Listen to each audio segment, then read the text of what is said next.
Good morning! Good morning! Nin kaya itong panahon. Walay ulan.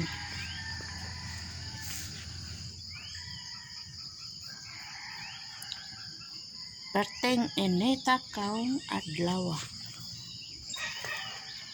Unsay pitsa karon?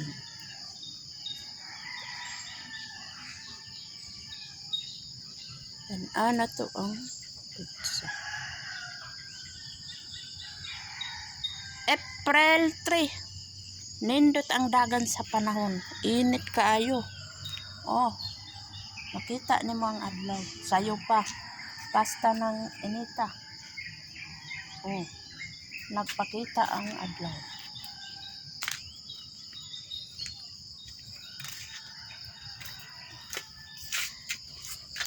Thank you for watching.